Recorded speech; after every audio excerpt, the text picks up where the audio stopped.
This list is going to be controversial. Narrowing it down to just 15 of the most perfect games was exhausting, and I spent many weeks replaying some of them. But after a long time, I finally arrived at this list. And honestly, if you haven't played any of these games yet, you'd better hurry up and play them, because we never know when we're going to die. So, without any fluff, no sponsored picks, just my honest, genuine opinion. 1. Days Gone. Let's kick things off with a game that, in my opinion, is one of the most underrated masterpieces of the last decade, Days Gone.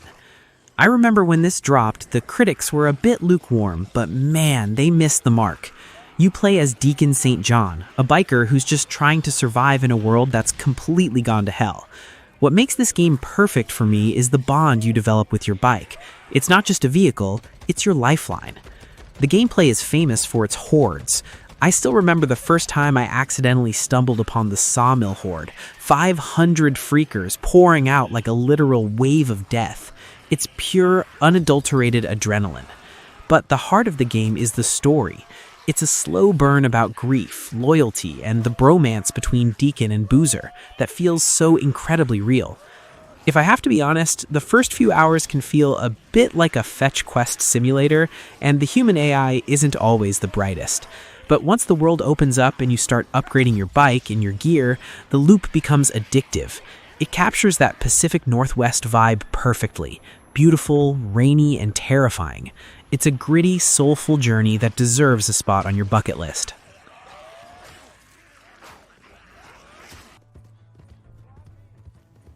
2. Red Dead Redemption 2. I'm just gonna say it. Arthur Morgan is the best protagonist ever written. Period.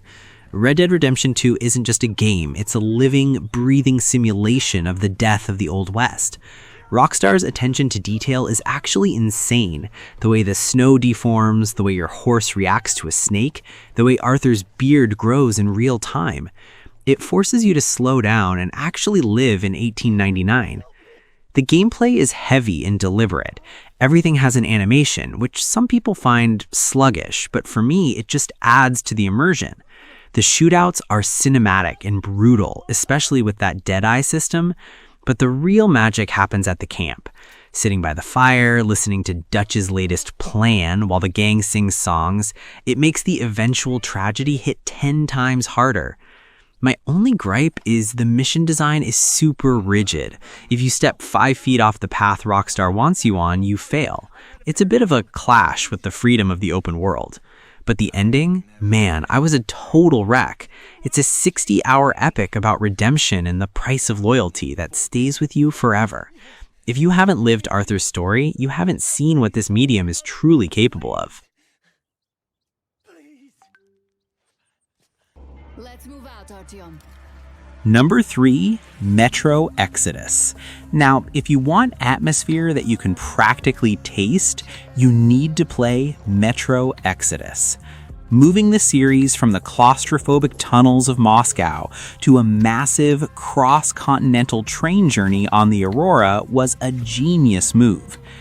Each hub world feels like a different seasonal nightmare, from the frozen ruins of the Volga to the scorching deserts of the Caspian.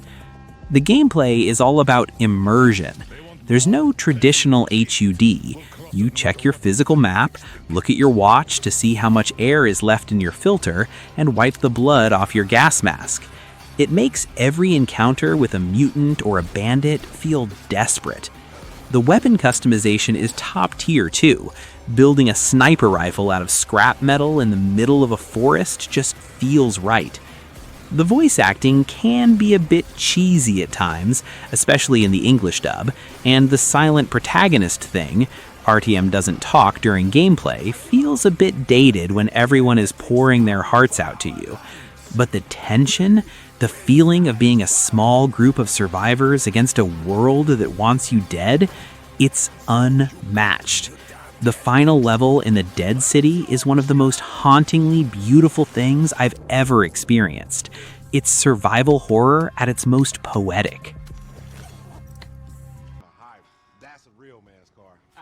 Number 4, GTA 5. It's easy to meme on GTA 5 because it's been out for 3 console generations, but there's a reason it's the second best-selling game of all time. It's nearly perfect. Los Santos is a masterpiece of satire. Every billboard, every radio ad, and every NPC interaction is a jab at modern society. The 3 protagonist system with Michael, Franklin, and Trevor was a gamble that paid off perfectly. Switching between a retired mobster, a street hustler, and a literal psychopath mid-mission is still a blast. The gameplay is the gold standard for do-whatever-you-want sandboxes. One minute you're planning a multi-stage heist with cinematic camera angles, the next you're base-jumping off Mount Chiliad or getting into a 5-star police chase. The driving feels weightless but fun, and the shooting is solid Rockstar fare. It's the ultimate playground game. The downside? The story starts to lose some of its steam in the final act, and Trevor, while hilarious, can sometimes feel a bit too over the top for the more grounded moments with Michael's family. But honestly, as a technical achievement and a cultural landmark, it's untouchable. It's the game that defined an era. If you've only played the online mode, do yourself a favor and play the campaign. It's a riot from start to finish.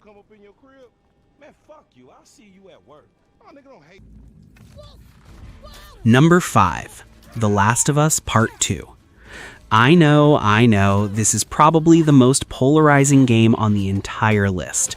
But putting the internet drama aside, The Last of Us Part 2 is a technical and narrative miracle. Naughty Dog created a world that feels so lived in and miserable that you can almost smell the rot. You play as a rage-fueled Ellie, and the story is a brutal, uncomfortable look at the cycle of violence. It doesn't want you to feel like a hero, it wants you to feel the weight of every life you take. The gameplay is peak stealth action. The way Ellie crawls through tall grass, squeezes through tight gaps, and uses the environment feels so fluid.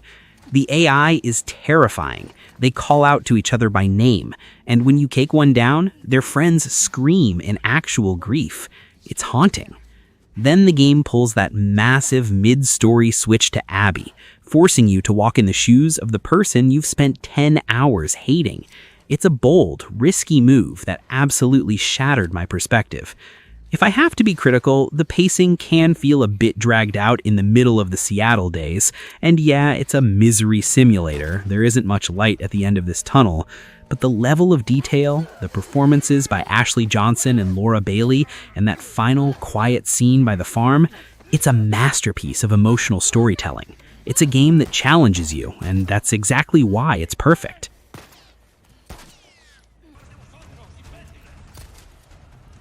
6. Resident Evil 4 Remake. How do you remake one of the greatest games of all time? Apparently, you just do what Capcom did with Resident Evil 4 Remake. They took the 2005 original and polished it until it sparkled. Leon S. Kennedy is back, heading to a creepy Spanish village to save the president's daughter, and the vibe is just chef's kiss. It balances campy action and genuine horror better than almost any game out there. The gameplay is where this remake really shines. The new parry mechanic with the knife is a total game changer. There's nothing more satisfying than parrying a chainsaw with a combat knife. It makes the combat feel fast and tactical. The villains, from the big cheese Torres Mendez to the iconic Osmond Sadler, are reimagined with so much more grit. And let's not forget the merchant. I still spend way too much time just listening to him talk while I decide which gun to upgrade. The only downside? Some of the charm from the original's cheesier dialogue was toned down for a more serious tone, which I missed a little bit. But the updated controls and the intense set pieces, like the lake fight or the castle siege, make up for it. It's a masterclass in how to honor the past while pushing the genre forward. It's pure, unadulterated fun from start to finish. 7. God of War 2018. Watching Kratos, the man who literally murdered the entire Greek pantheon, try to be a restrained father to Atreus is one of the best character arcs in history. God of War 2018 was a massive risk, moving to Norse mythology, changing the camera to a tight over-the-shoulder view, and adding a kid. But man, did it pay off. The one-shot camera technique, where there are no cuts for the entire game, makes the journey feel so intimate and unbroken. The gameplay feels heavy and impactful. The Leviathan axe is probably my favorite weapon in any game. Throwing it and feeling it thud back into your hand via the haptic feedback is a dopamine hit every single time. The combat is a brutal dance of ice and fire, and the puzzles are just clever enough to keep you thinking without slowing down the pace. The bond that grows between Kratos and Boy is the real heart here. You feel the awkwardness and the hidden love in every line. My only complaint, the boss variety is a bit thin. You end up fighting a lot of the same trolls in different colors. But the Valkyrie fights, those will test your soul. It's a gorgeous, mature, and deeply personal epic. It took a one-dimensional rage monster and made him human. If you haven't sat through this father-son road trip, you're missing out on a landmark in gaming history. 8. Death Stranding. Alright, let's talk about the walking simulator that actually changed the way I think about games. Death Stranding is Hideo Kojima at his most unrestrained. You play as Sam Porter Bridges, Norman Reedus, a delivery man in a post-apocalyptic world where the dead have come back to haunt the living. The goal? Reconnect America by delivering packages. It sounds like a chore, but it's one of the most meditative and rewarding experiences I've ever had. The gameplay turns the environment itself into the enemy. You have to manage your weight, watch your balance, and plan your route across mountains and rivers. But the social strand system is the genius part. You never see other players, but you see their footprints, the bridges they built, and the ladders they left behind. Finding a generator left by a stranger when your battery's at 1% is a feeling of genuine human connection that no other game provides. I'll admit, the story is peak Kojima. Lots of weird names. Die Hard Man, anyone? And 20-minute cutscenes about ghosts and umbrellas. It can be a bit much. And the combat against the mules can feel a bit clunky. But when that low roar music starts playing as you crest a mountain and see a vast valley ahead of you, man, it's magic. It's a slow burn masterpiece about how we need each other to survive.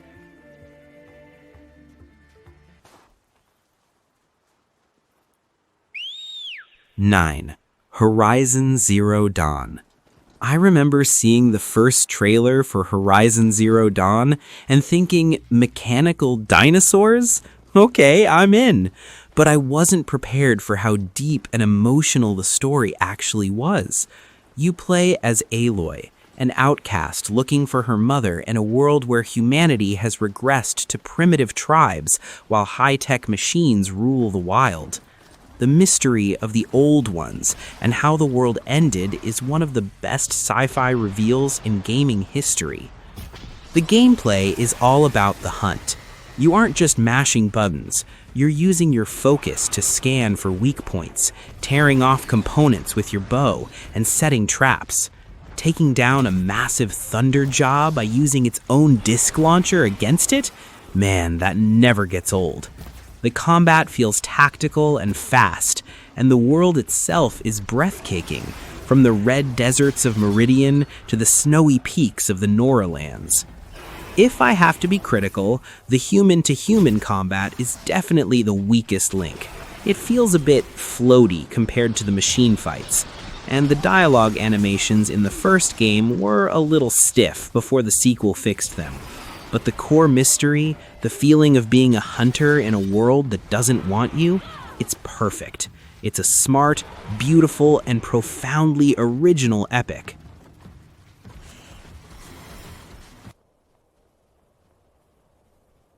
Number 10. Skyrim. Look, there's a reason Skyrim has been ported to everything, including your smart fridge. It's the ultimate life simulator.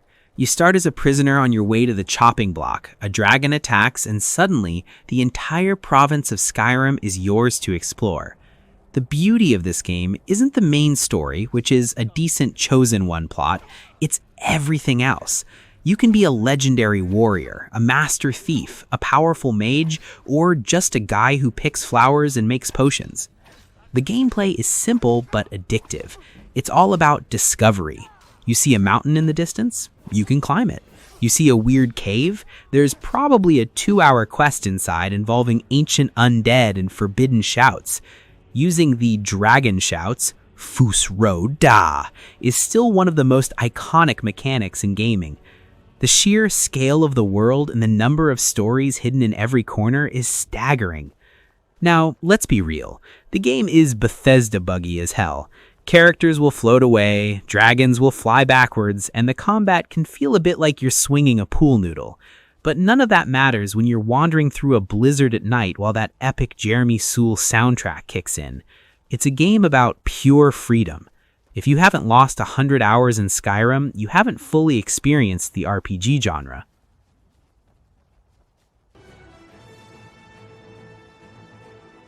Number 11, Marvel's Spider-Man. Swinging through Manhattan in Marvel's Spider-Man is the most therapeutic thing I've ever done in a video game. Insomniac Games finally nailed the physics. It's not just holding a button, you actually feel the momentum and the weight of Peter Parker as you dive between skyscrapers. I've spent hours just swinging around and doing backflips without even touching a single mission because it just feels that good. The gameplay is heavily inspired by the Arkham games, but with a Spidey twist. It's much more vertical and acrobatic. Using gadgets like the web bomb or the trip mine makes you feel like a genius inventor. But the real surprise was the story. This isn't just a superhero game, it's a Peter Parker story. Watching him balance his messy personal life with the rise of the Sinister Six is genuinely emotional. That final boss fight against Doc Ock, it broke my heart, man. If I have to nitpick, some of the MJ and Miles stealth missions can feel like they're slowing down the pace when you just want to be Spidey, and some of the side crimes can get a bit repetitive after 20 hours, but the heart, the polish, and the sheer joy of being the webhead makes this the best superhero game ever made. It's spectacular, amazing, and totally perfect. 12. Ghost of Tsushima. To wrap up this set, we have Ghost of Tsushima, which is basically a love letter to Akira Kurosawa movies. You play as Jin Sakai, a samurai forced to choose between his code of honor and the dishonorable tactics of a ghost to save his home from the Mongol invasion. The art direction here is just wow. There are no mini-maps or cluttered HUDs. You follow the guiding wind to your destination, which keeps your eyes on the beautiful swaying grass and falling leaves. The gameplay is razor sharp. The swordplay feels rhythmic and lethal. One well-timed parry and you're cutting through enemies like butter. Switching between stances to counter different types of Mongol soldiers makes the combat feel like a tactical dance. But the emotional core is the struggle of Jin's soul. Watching him disappoint his uncle, Lord Shimura, for the sake of his people is a heavy, tragic arc that hits a boiling point in the final duel. The side quests can be a bit formulaic. Follow footsteps, fight bandits, repeat. But the atmosphere is so thick you won't care. Whether you're writing a haiku by a lake or engaging in a cinematic standoff at sunset, the game is a photographer's dream. It's a focused, beautiful, and incredibly satisfying samurai epic that every single-player fan needs to experience. 13. The Witcher 3 Wild Hunt. I've played a lot of RPGs, but The Witcher 3 is the one that changed my standards for writing forever. You play as Geralt of Rivia, a professional monster slayer, and what makes this game perfect isn't just the epic scale, it's the side quests. In most games, side quests are filler. Here, a random contract to kill a ghost in a well can turn into a 3-hour emotional tragedy. The world feels lived in, dirty, and morally gray. There are no right choices, only lesser evils, and that's what makes it so human. The gameplay is a massive dance of two swords, steel for humans, silver for monsters. And honestly, I love the preparation phase. Checking your bestiary, brewing the right oils, and prepping your potions makes you actually feel like a witcher. And let's not forget Gwent. I probably spent 40 hours just playing cards in taverns instead of finding Ciri. The two DLCs, Hearts of Stone and Blood and Wine, are basically full games on their own and feature some of the best villains, hello Gaunter O'Dim, I've ever seen. The combat can feel a little floaty for some, and the movement, especially Geralt's turning circle, can be a bit finicky. But the writing, the characters like Yennefer and Ciri, the sunset over the fields of Velen, it's unmatched. It's a game about a father finding his daughter in a world gone mad, and it's a journey every human needs to take.